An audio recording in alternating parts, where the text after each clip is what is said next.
Right, going live. All right, we're living in a world where money talks, and unfortunately, there's certain things you have to do or certain things you have to pay for. And one of those things is funding for scientific research. Stay tuned.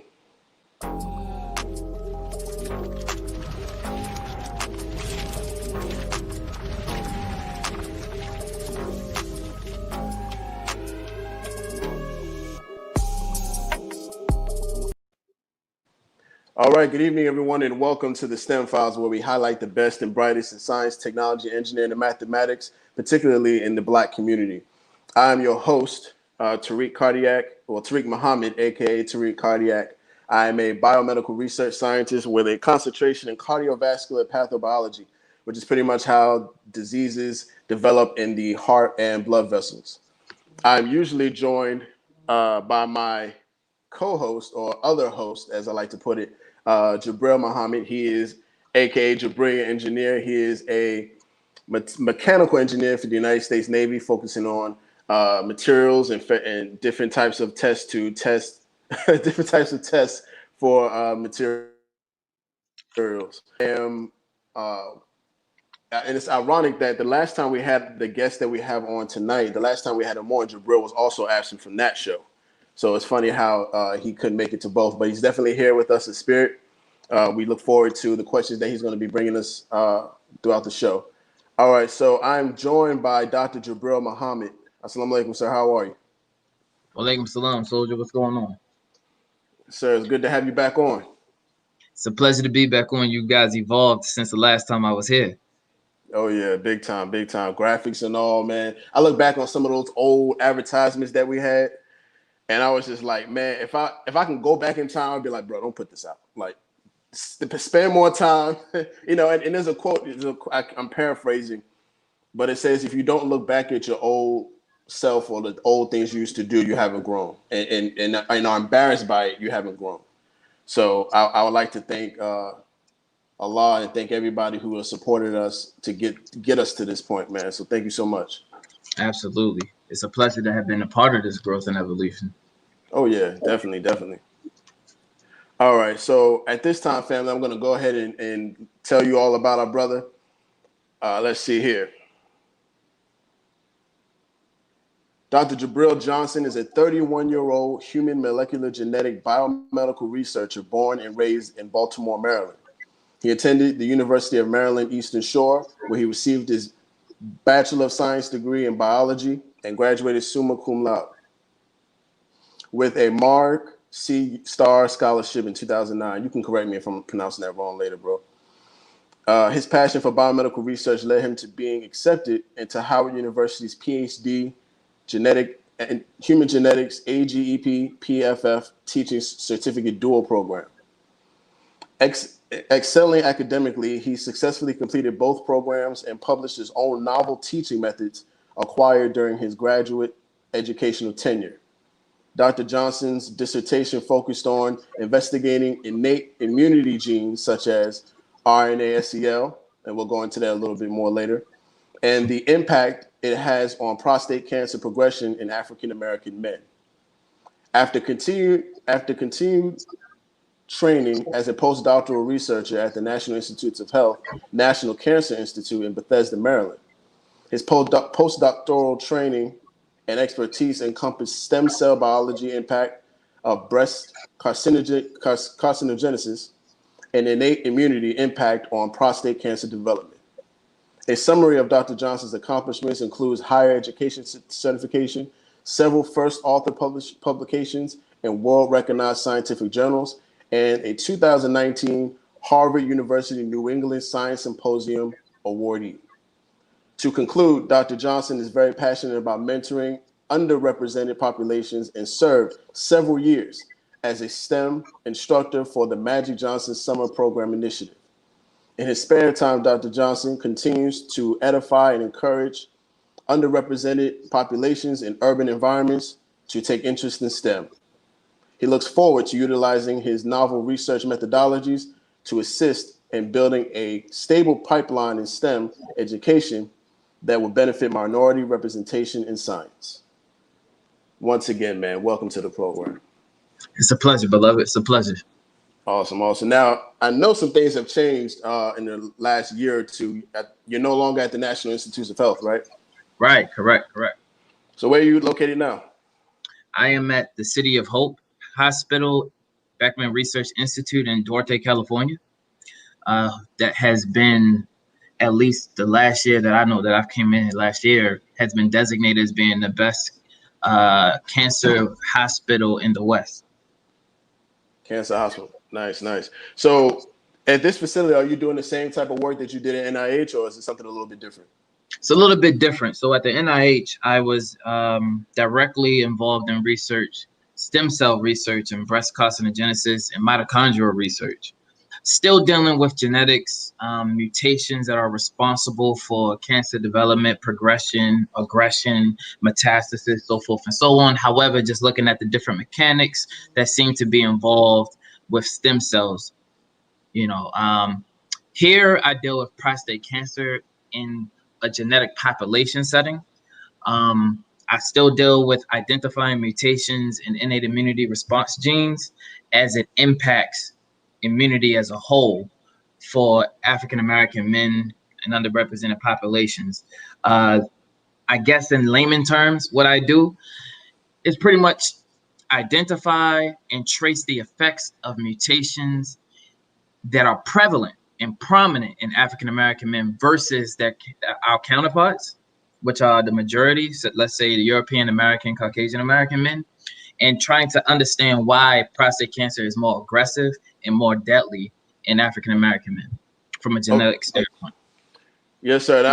I think your research is so important, and I want to just kind of go into before we get to the topic at hand, which is funding scientific research. I want to go more into why is it important to study the differences between the two, the differences in Caucasian genetics when it comes to prostate cancer, and the difference in Black men. Why study the difference? Uh, that's a loaded question. However, most importantly, to assist the people that are listening to this broadcast, if you can recall, Dr. Fauci came out recently, stated that there is inequities that are involved in health, the health field of America, right? There are inequities that exist, and it's correlated to the disparity that we see now and the disproportionate effect of Black men and women in America, underrepresented populations, as opposed to the majority. This is across the board, whether you're talking about hypertension, kidney disease, liver disease, obesity, asthma, so forth and so on. So the question is, why are underrepresented population disproportionately affected by these ailments? And the underlying reason definitely deals with diet, access to healthcare, but more importantly, there is a biological and genetic difference from a cellular and molecular level that seems to be a part of why we are disproportionately affected. So genetic predisposition to certain diseases seems to be prevalent in certain communities. I give you an example. Cystic fibrosis. It's a genetic disorder, but it's a disorder that's mostly found amongst Ashkenazi Jews. Okay, that's something that's not commonly found amongst the African American population. Another situation, sickle cell anemia, is more prevalent amongst African Americans than it is of Caucasian Americans, right? Right. So there are diseases that are specifically highlighted based on the genetic background of ethnicity. And that's why it's important to understand the difference between the two backgrounds, because although it may be the same disease, there may be a causative agent that are different between the two that you can actually intervene and interfere within the process of just by understanding the genomic different backgrounds. You know, that is the issue of, and I'm not even going to say the issue of race, but the issue of certain health disparities in certain groups of people is oftentimes overlooked when it comes to actually I'm not going to say overlooked. It's uh, it's presented a certain way when it comes to awareness or anything like that. Like you just mentioned, the gene that's prevalent in the Jewish community. Why is it so hard for us to, as scientists or as physicians or anything like, or in the mainstream area of things, why is it so hard for us to understand that these issues exist within certain communities? And then why is it that when it's brought up, where it's looked at as an offense or a quote unquote, like for example, somebody would say your comment would be anti-Semitic or whatever. Why is it that those terms are being put on those who point that out if it's such truth behind it and such an amazing science that can back it up? Well, it depends on the context in which it's brought up. So in the scientific community, especially in health disparity research, health disparity as a field is quite large. So in essence, you'll find a lot of scientists that delve into the differences of diseases based on ethnic background. This is just regular conversation for us. Outside of scientific conversation in the communities, it's probably seen as a stigma, right? A stigmatism that a population or ethnic background doesn't necessarily want to hold true, but in the scientific community, data supports it, right? So if one were to say that overall health-wise, diet-wise, is the main reason that the African American community suffer from disproportionate elements as we do, that is a scientific fact. We may not want to believe it. It may hurt when we hear it, but it's a scientific fact. Right. It's not someone picking on us. It's not someone, saying that we're bad people. It's a fact that our health in the Western Hemisphere has taken a hit based on the diet that we actually have on a daily basis and the foods that we consume. So from a genetic standpoint and from a dietitian standpoint, it's not uncommon that you'll hear, oh, who suffer from obesity more based on ethnic backgrounds, or who suffer from, hypertension more.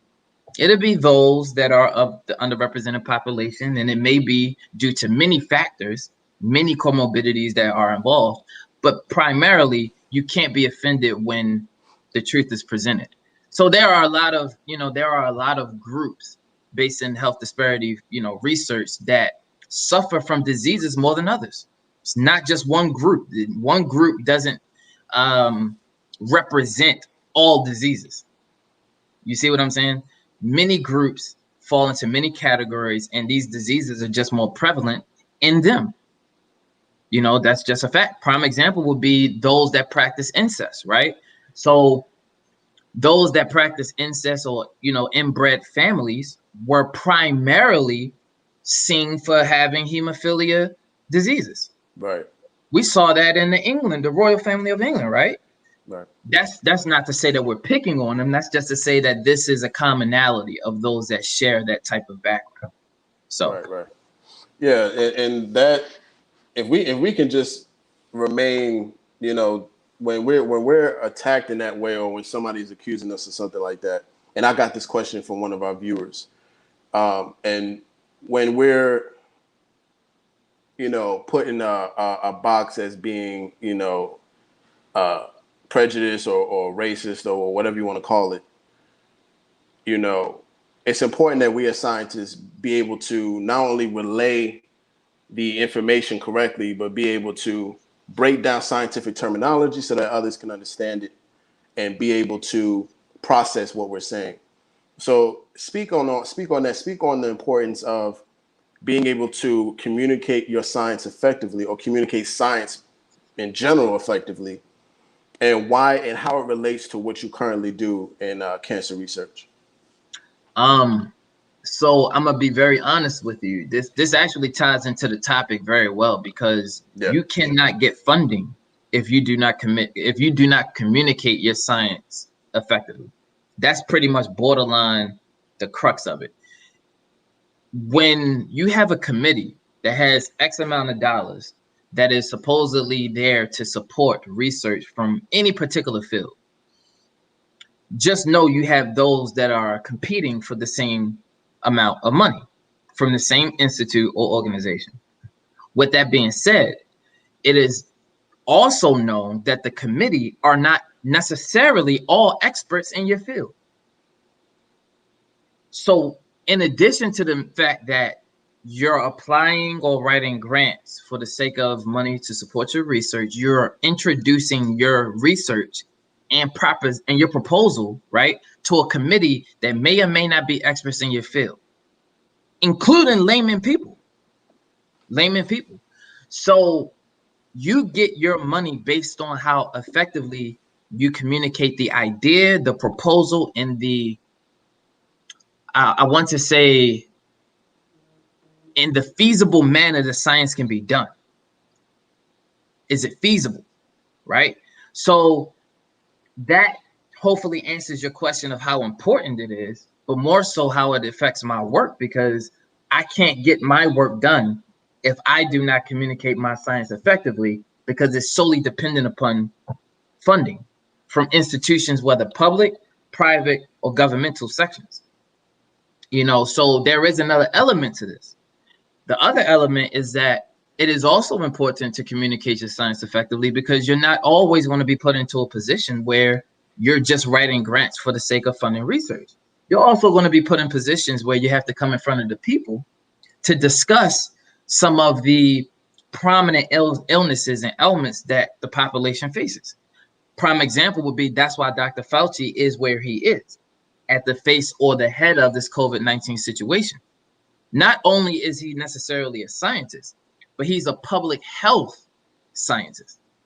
So he pretty much deals with the ability of conveying difficult scientific jargon to common layman discussions, where even those without scientific background can understand what's going on. That's what his job is. Gotcha. Do you think he's done a good job in translating that language to the public since the start of the pandemic? Just based on what you've seen so far. I believe that he has. The problem with it, if someone disagrees, which I would understand, is that he's not speaking solely on just one scientific front. There are multiple scientific communications going on at the moment that when you hear all of them at once, it sounds confusing, right? Because then it sounds like Dr. Fauci is clashing with Dr. Bird, or Dr. Bird is clashing with some ER physician that said that it isn't serious and data doesn't support this, or statistics seem to be different, whatever the case is. But that doesn't mean that he's not doing a good job in conveying the data in layman terms for someone to understand if they were just solely listening to just the facts, right? But when data and scientists come together to communicate on the public front, this is the confusing conversation you hear. This is common for us, right? So you all are peeping behind the veil of the confusion discussions we have behind closed doors. This is why you don't hear much of it until something really becomes public, right? So that's if someone disagreed that Dr. Fauci isn't conveying the information in layman terms, it's due to the fact of multiple sources being interpreted at the same time. But from a scientific standpoint, what he says is very clear. It's very layman. Whether one agrees with it or not, it's clear and concise. Got you. We're gonna revisit that topic later on, because there's a few more things I want to ask in regards to that. But just to kind of stay on topic, you talked about you touched on it a little bit, the complexity of funding scientific research and the different types of sectors. You got your government, private, public. Wherever you want to. Whichever area of research that you're in, or however method you want to get your funding. Let's talk about that system. Let's break it down a little bit. Because I know plenty of scientists who are intimidated by that system and intimidated by seeking funding, and some of them even have said that's the hardest part in your research journey, is getting the money you need to do what you have to do, or do what you want to do. Whether it's for a university or by yourself. So let's talk about that system. Let's talk about how it's set up, where it came from, why it's set up the way it is, and so forth. I know it's a long question, but we can go one by one. That's loaded, man. Where did it come from? Man. You know, at the end of the day, every sector, whether public, private, or government, has its own method by which they measure and judge whether a science project or experiment is worthy enough to be funded. It isn't all the same. The rules, the measurements, the guidelines, how they want you to write, the format, all of it is different. All of it is different. Prime example would be government as opposed to private sector, right? You have government contracts and grant funding mechanisms that would run you a couple million up to about, let's say, 3-5 years. Now you can imagine with that kind of money, the type of information that you have to put into a package for it to be critiqued, for someone to say, okay, I'm gonna give you a couple $1 million for you to do this research. Right. Okay. Versus a private sector saying we're offering $20,000 for 2 years for you to do XYZ. Right. They may require much less information. Doesn't mean less detail. We're just talking about less information, right? It's still required. And now, mind you, all sectors dealing with funding research, you have to have a proposal. And every proposal, they give you a format by which that proposal should be laid out. But the proposal is actually the crux of every single grant funding mechanism, regardless of public sector or government. So it's what's in addition to that proposal that's also the kicker. Your mentors may have told you this, or those that you may have spoken about this issue with may have told you it's intimidating, not just because of the proposal, but because of the X factors that are involved. Right, right. The X factors involved include the type of research, the research question, how much money are you requesting versus the type of or the amount of money they actually can give. In addition to communicating your science effectively, which is primarily your job, right? They critique that heavily. So let's say you have a committee of a layman person, someone that is an expert in your field, and someone that's an expert in someone else's field. All three of them should be able to read your proposal and feel compelled by what it is that you're suggesting and proposing to fund you, because what you're doing is novel and interesting to the field to push it forward. If it does not do that for the layman person and or the expert, then you ineffectively communicated your research, and more than likely your grant proposal won't be funded. It's intimidating for a lot of reasons. Blacks, particularly, or African Americans rather, the term used in the scientific community, they particularly feel intimidated because they feel as if the research that they are proposing is frowned upon. Not necessarily frowned upon. Let's just say it's pitted against other proposals that ultimately these other proposals seem to do better than. So we feel in the field of grant writing, and this goes across the board, whether physics, genetics, biology, whatever the case is, we feel that there's a discrimination that exists. Right. For those that are of underrepresented populations to those that are of the majority. Now, there seems to be some truth there. There's been several articles published addressing how to increase funding mechanisms for underrepresented scientists.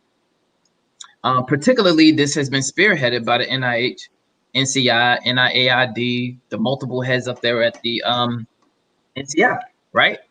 So there's, like I said before, that's a loaded question. Hopefully I was able to give an answer that sufficed, but these are the key factors that make it intimidating.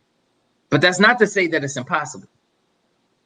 That's not to say that it's impossible. I've been funded for research at least twice, and we're talking about well over $50,000. From private sector to public sector.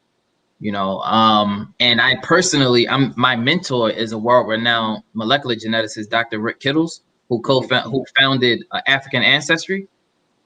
Wow, I don't know. wow. Yeah, that's my mentor, and he is world renowned because of not just African ancestry, but also his ability to communicate his science effectively and acquire governmental funds that's well over millions of dollars consistently year by year.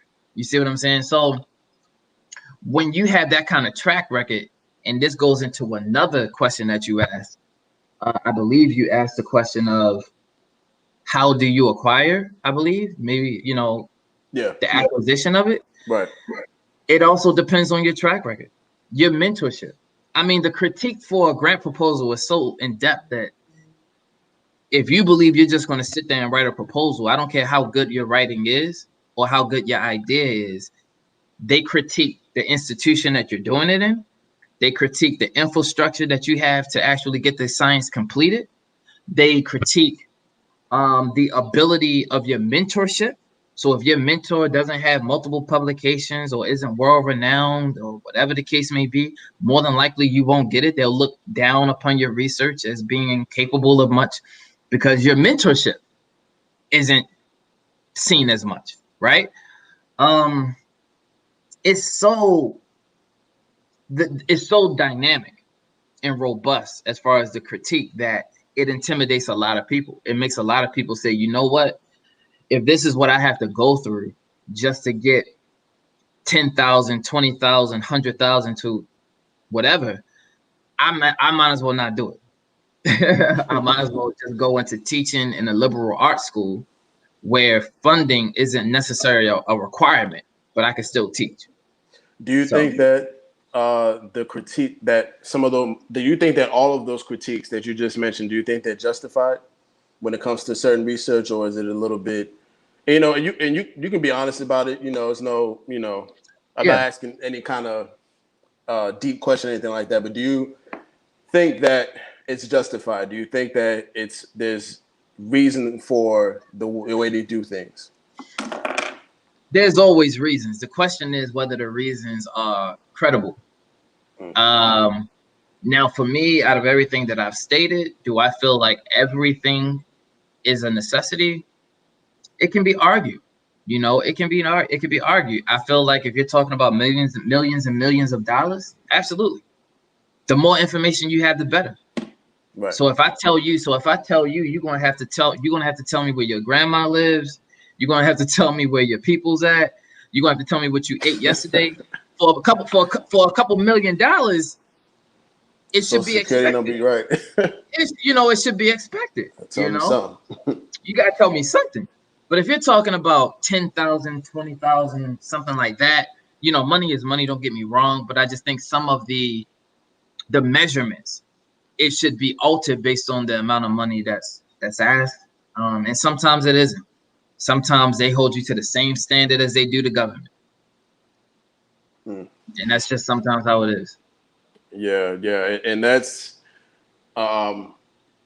that's an unfortunate truth for a lot of people. I am big on research that will eventually be used to benefit someone, and oftentimes we have scientists who are, some would say, doing frivolous research or research that they feel is important to them but may not necessarily be used to build or benefit a community.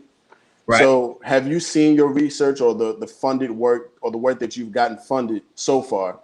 Mm-hmm.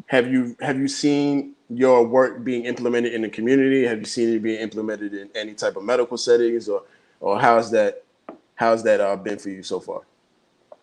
Well, it depends, right?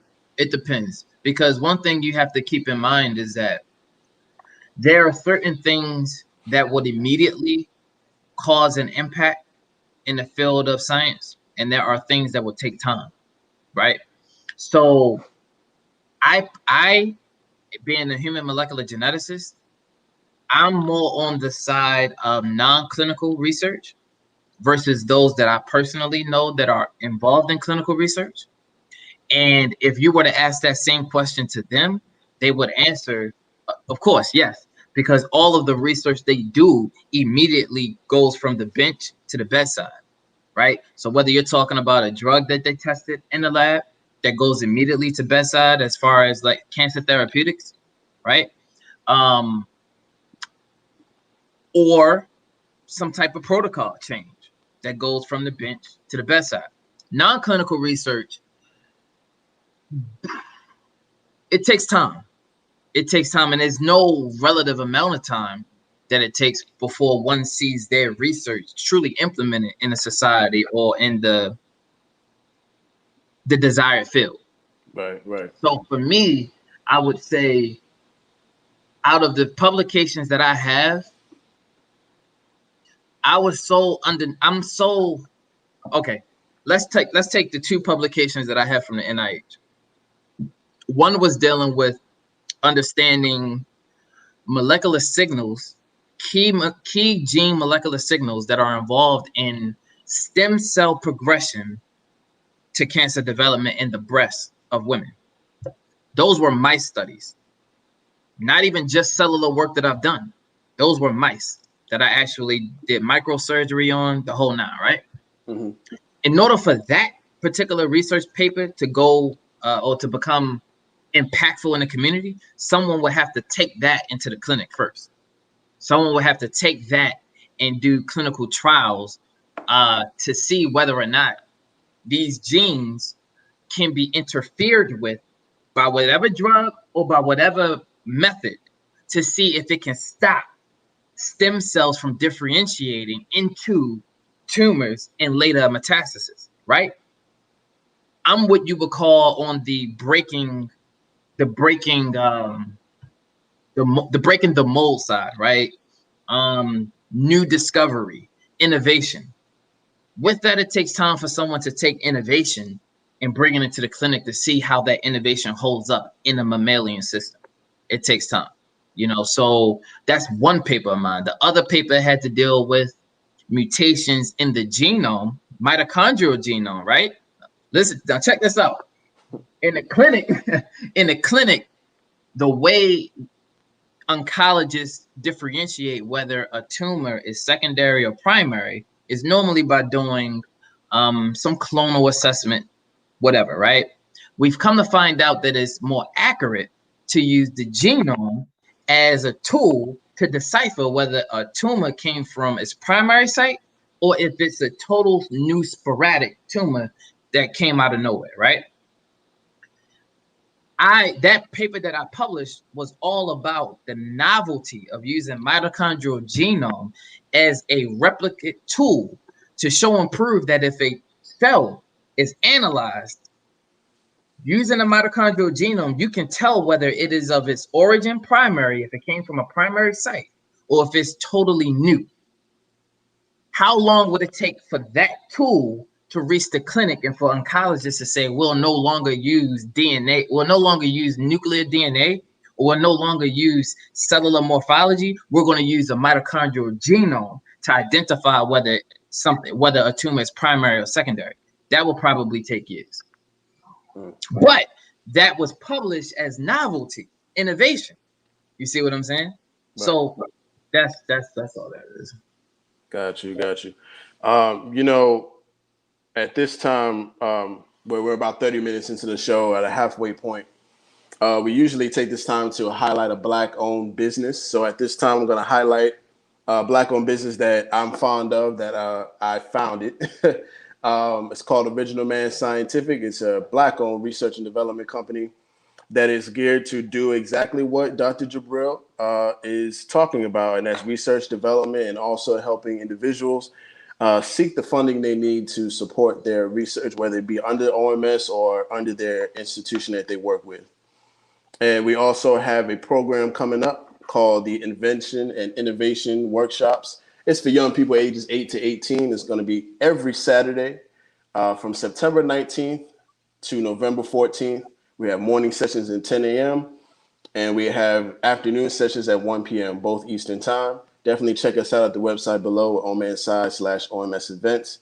Definitely check that out. I'm going to leave the link at the end of the show. But back into the swing of things, I wanted to ask you something a little bit off topic, but it's related. Mm-hmm. When we're looking at, as you can see behind our pictures, we have a illustration of the double helix or a molecule that's supposed to describe DNA. Mm-hmm. What? Well, let me backtrack a little bit. Genes are, as most of us know, are supposed to be little bits of information that make up that double helix. Can you go into a little bit more about what a gene is and how scientists isolate genes and develop them to a point where they can take that gene and put it in another cell or another set of genes? I'm talking as if I'm not familiar with it. I'm trying to be layman as possible. So Right. let's break it down. I just really want you to explain to the public how genes are isolated. How do they? Is break it down as much as you can. How do they take one gene out of something and put it into another? You know that requires a whole lesson, man. That is a whole lesson, Be basic, bro. especially since I actually do it on a daily basis. Like I was taught and trained on genetic manipulation to the point where I can induce a mutation within a gene for a cell to present a certain phenotype of my choice. Right. I've been able to do that within plants. I've done it in cells of mammals. I've done it in mice. I've done it in multiple different organisms. So this is definitely a lesson for sure. But in layman terms, it's important to understand that genes, as you said, they're tightly packeted. They're tightly packeted, regulated codes, rather ATGCU, right? Mm-hmm. And these letters form messages. Within these tightly packeted messages, there are instructions for the cell to actually function on a daily basis optimally. Under different expression levels, these packeted informations are unraveled, and DNA then gets transcribed into mRNA, which is the message, right? The message gets translated into a protein. Proteins are what carries out the function that you see within the cell. So when scientists opt for manipulating a specific cell for whatever reason, you have to first go into the DNA. You have to isolate the DNA, which that's pretty common. If I were, if we had time, I would be able to show you how to isolate DNA from a banana, right? Isolating DNA isn't the hard part. It's about purifying the DNA. Right. But in purifying the DNA, it is also incumbent upon the researcher to know where in that DNA strand lies the specific gene of interest. Because within a DNA molecule, there are loads of genes that sit right next to each other. Loads and loads, millions upon millions, right? So the reality is that when you isolate the DNA, you also isolate the region of the gene of interest. And this can be done through PCR, polymerase chain reaction. Once you isolate that region and you only, get that region, you then can take certain molecules within that gene and you can replace it for the effects of the scientist. So for a prime example would be sickle cell anemia, right? Mm-hmm. Sickle cell anemia is a disease of the beta hemoglobin gene, okay? It's a single nucleotide change, a single change in that ATGC that I just talked about within the DNA, okay? Now, if a scientist wanted to, which we have done, right? We can take that gene of interest, multiply it within a sample, take that mutation that we know is present at a specific region and location within the gene, right? Take out the problem mutation or take out the mutation and replace it with the proper nucleotide. Right. Now, there is another set of protocols and another set of techniques that one could use Once you have manipulated that gene and altered it outside of the body, you could then take that gene and replace it in a human host. Okay. Now, all of this would seem as a phenomenon or seem as sci-fi, but it's nothing more than what a virus does. We simply took the mechanics of how a virus is able to do it, and we have been able to replicate it outside of the host and being able to utilize it inside of the host. So if a virus has the ability to go into a host cell naturally and inject its own DNA into ours, and we evolve with it, replicate with it, and even express sometimes the viral genome mechanisms, then how, then it's not difficult to understand how we could take that viral mechanic, utilize it to our own benefit, and do the same exact thing within the human host. And in fact, that same exact scenario that I gave you as far as sickle cell anemia, there has been at least 2 people that I know of at the moment, especially one from the NIH, that has been cured utilizing these protocols and these techniques that I'm talking about, of that one nucleotide change being introduced back into the human host, and all of the cells are now expressing the proper non-mutated wild type gene for the hemoglobin. So without getting into detail of what those protocols and techniques are, that's just overall what we, what has to happen. Got it. Okay, well, hopefully those who are watching was able to learn something new from that. I remember when I was isolating some genes that are for hyperlipidemia, and it was I would say it was a very tedious process. And for those who don't know, hyperlipidemia is just it's primarily a genetic disorder where fat or fat-like substances are prevalent in the blood. So hyper too much, lipid, fat, emia, blood. So we were able to pinpoint some of those genes, and I would definitely say, just to kind of bear witness to what you were saying, is a very tedious process, very, very precise. You have to know what you're doing, and it's great. You're gonna make mistakes. That's fine. Something like with something as small as a gene, something that you cannot see with the naked eye, it's a lot of precision and a lot of care that needs to go into that. So, Original Man Scientific and Jabril, I would definitely love for you to be a part of this. We actually plan on doing some online workshops to explain more about genetic research, gene therapy, different in other areas of biotechnology. So we definitely would like for you to be a part of that. So now let's get back to the topic. We had a little science lesson for right now. So let's get back to the topic. As far as research is concerned, this show is really to highlight not only research from in the traditional funding from the traditional setting, but also from other different areas. Like if a family member wanted to support your research, or if you wanted to get your funding from Walmart, just giving examples. What are some of the other ways that somebody can go about funding their work, especially as it relates to the industry like science and technology? To be honest, and we had this conversation off camera, it really depends on the question. Yeah. It really depends on the question. And I told you that, prime example, in my lab, like, in matter of fact, not even just in my lab, but being that I've always been part of institutions. So I was afforded the ability, based on legality purposes, to be around some very, very, very dangerous chemicals all of the time. I'm around chemicals that would kill you just by inhaling, or that will burn your skin off just by touching. I'm around that stuff every day, all day.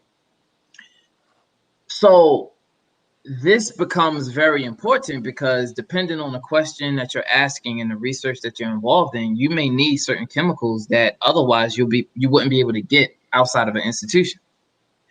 However, at the end of the day, that too lies in part a problem for funding or gaining or acquiring funding from government, public, or private, because a lot of them more than likely don't actually give funding outside of a person being associated with an institution either.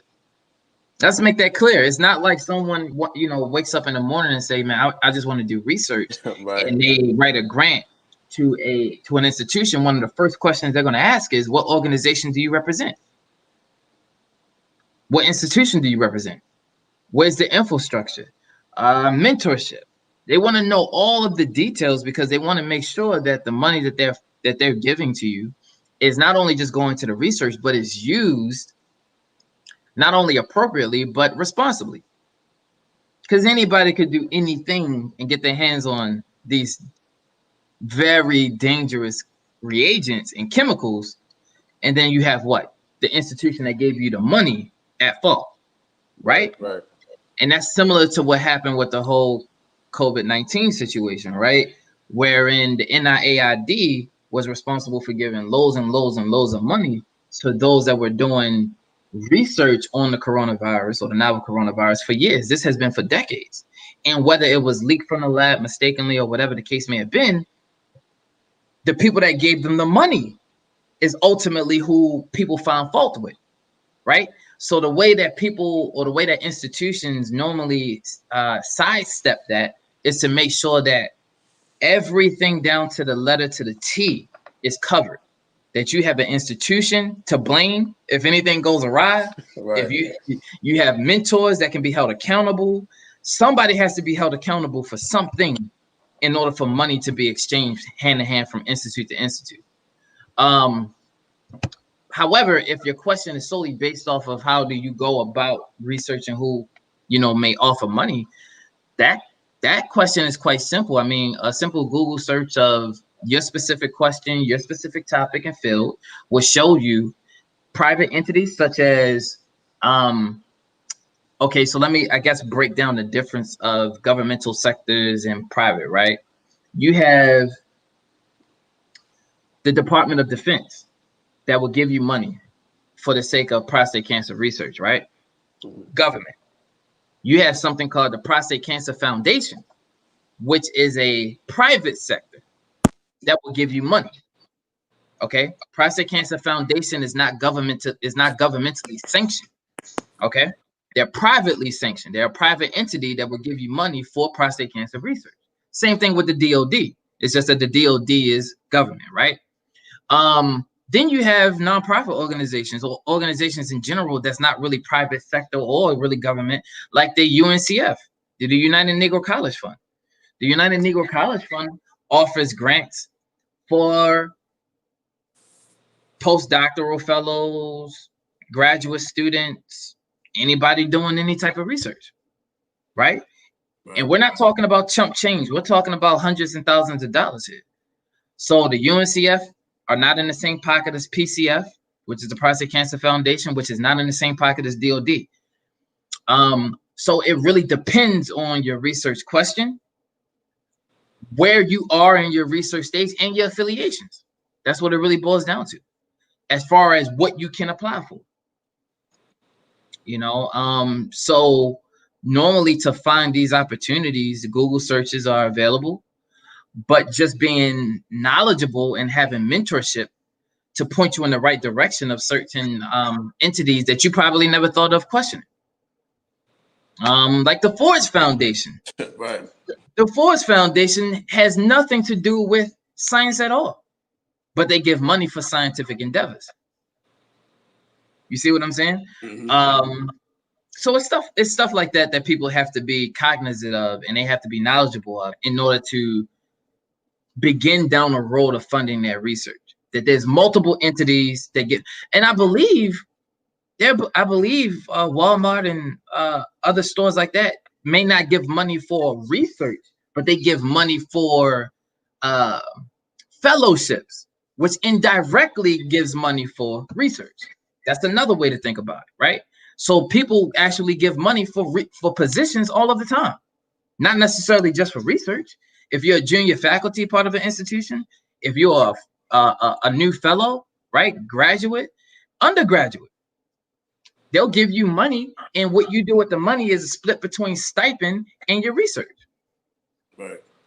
So, you know, it's so many different ways to get money out here. So many different entities. But the I guess the crux of it is making sure that you convey your scientific experiments properly, effectively, and concise, right? You have to do it in a concise manner. Gotcha. You know, the Honorable Minister Louis Farrakhan teaches us that we don't own our ideas, and that we have to be actively engaged in the development of that idea for it to be realized. Now, how many scientists or how many scientists do you think have let their ideas go unrecognized or undeveloped because they were intimidated by the funding process? Does that happen? Is it common? And how can a scientist who sees this system, this funding system, overcome that intimidation and push forward anyway, if they choose to? There are some ways. There are some ways, and one of the key ways to do this is called collaboration. That is key. So, if an individual were intimidated by the grant writing process, what often happens is that, let's say they collaborated with someone that had a renowned reputation in the scientific community for not only their research, but what it is that they actually applied for, right? Right. Then you can ride the coattail of that person. And when someone looks at the grant application, they'll not only see your name, but they'll see the names of these people that you're collaborating with. And then their success becomes part of the reason why they look at your research favorably, right? So let's just say one of the main intimidation aspects of this grant mechanism situation is that you go into it by yourself without having your name already as a reputation out there in the scientific community. Right. They won't look at that favorably, regardless of how good your idea may be, and regardless of the infrastructure you may have to do it. People increase their chances and increase their likelihood by collaborating with individuals that have already received funding of certain sorts and have already been out there. That helps tremendously. You know, that tremendously. I can't tell you how many times a scientist will say, yeah, I may not get this grant because it's just me, but let me tag my name onto somebody else. And then boom, they get the grant. Happens all the time. So that's one of the ways you can sidestep the intimidation is through collaborations, which is then it's encouraged in the scientific community. It's very encouraged. Got you. Now, of course, they would have to be confident in their research. They have to know what they're talking about. I remember when I was in high school, my mentor, he was doing research in diabetes, and that was when I started my research with atherosclerosis. Mm-hmm. And one of the things he told me was that when I'm approaching any mentor, any person that's renowned in that field, is that before you walk up to them or before you even try to talk to them, make sure you know what you're talking about. I was like 17 at the time. And I took his words, I took heed to his words. Like, look, I like what I'm studying. I love what I'm studying. And I wanted to share it with people who were more experienced than I was, you know, and I experienced a lot of challenges along the way. Most of those challenges caused me to go more independent than collaborate. But I still collaborated with some, but just not to the capacity that I thought I had to. Right. So definitely, you know, as we're closing out the show, speak on the importance of knowing your work. You know, we touched on it a little bit earlier, but speak on the importance of knowing your work, knowing what you're talking about. And if there's something that you don't understand about your work, understand that before you take it to anybody else. Because it's you understanding your work that's gonna get you to the point of that help that you're looking for. So speak on, you know, knowing what you're talking about and knowing what you're doing. I'm a product of it. You know, I'm a product of it. There has been, I guess I'll give a little tidbit of my tumultuous journey getting my PhD, right? Mm-hmm. There was a situation where my mentor left me during my PhD stage, right before I actually received, right before my proposal was accepted. And I no longer had a mentor at that stage for my project. And in addition to not having a mentor, I also didn't have funding, right? So I became disheartened by the situation and glum to the point where, it put a stump in my growth, at least from my believing in myself. I started to lose confidence in what it is that I believe to have been true, or even about the field. And then it dawned on me that my intelligence and my passion for the field of prostate cancer was still not only there, but important to make manifest. So I began to search for mentors that could assist. This which led me to Johns Hopkins, right?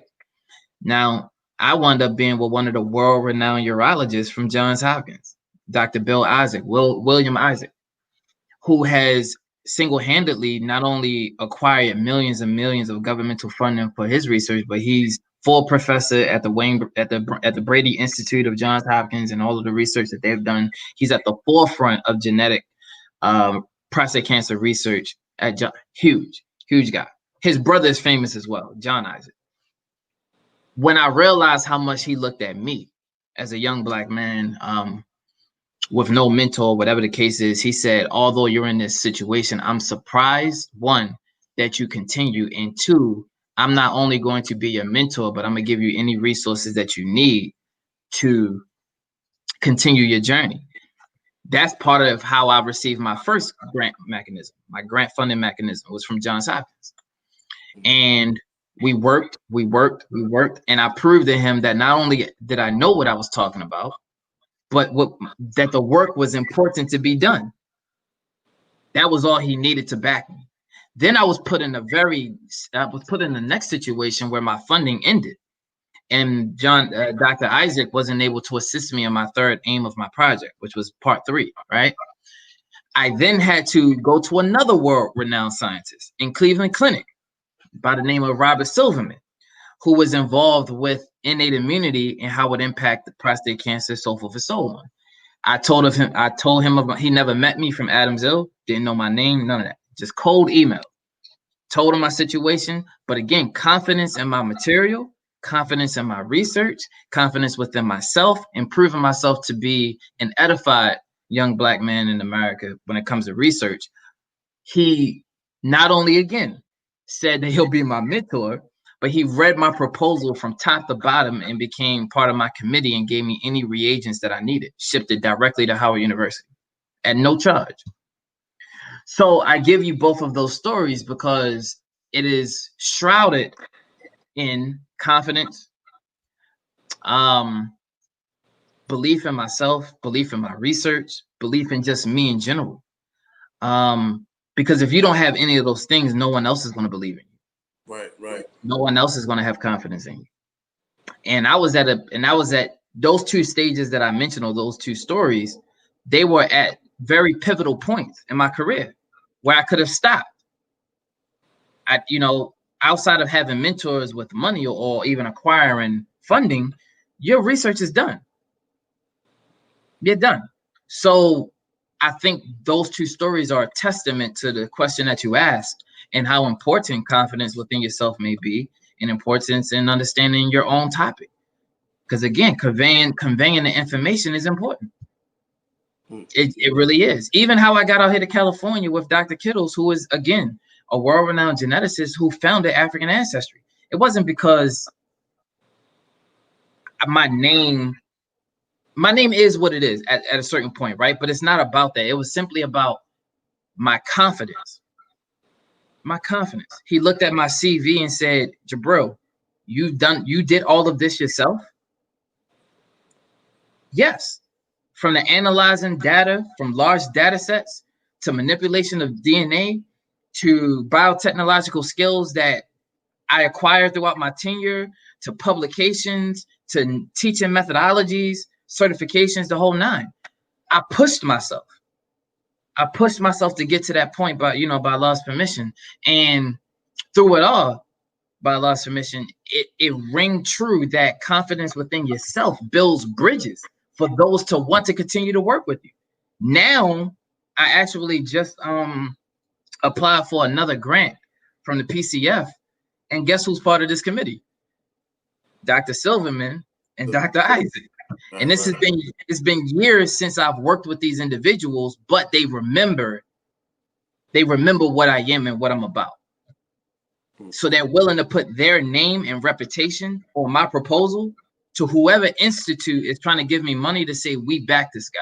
We read his proposal, we back this guy, and we believe that it could work. That's how, and again, going back to your other question, that's how you sidestep the intimidation. Because if it was just me, someone would look at me and say, you haven't done enough.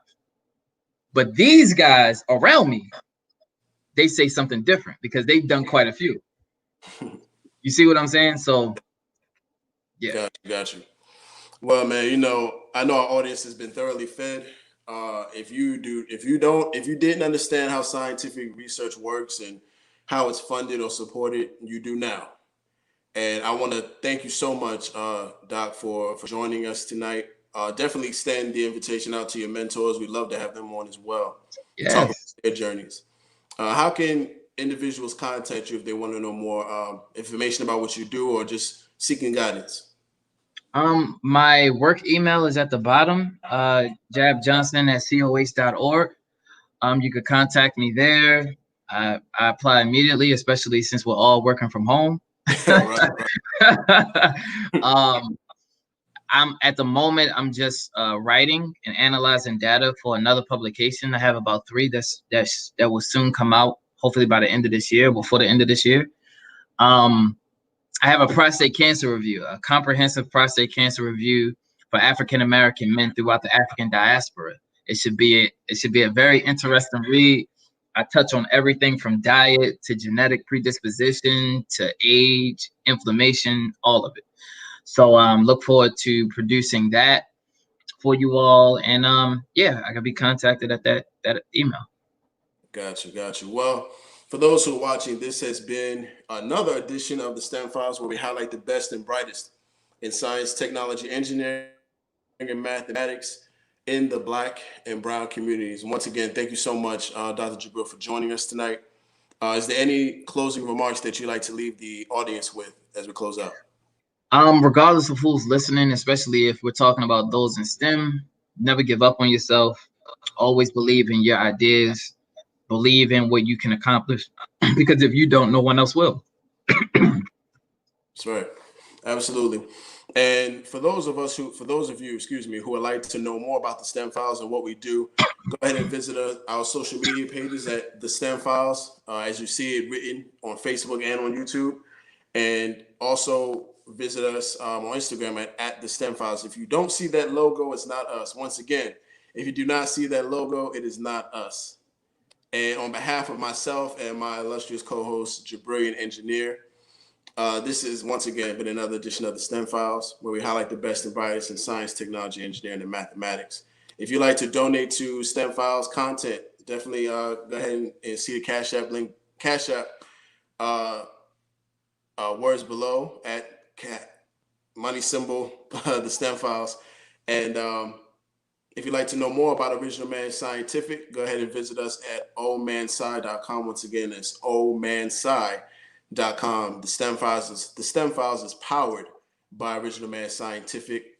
It is one of our media products that we use to showcase Black scientists and engineers. So definitely check us out and learn more about what we do as a company in terms of research and development. So thank you so much again for tuning in.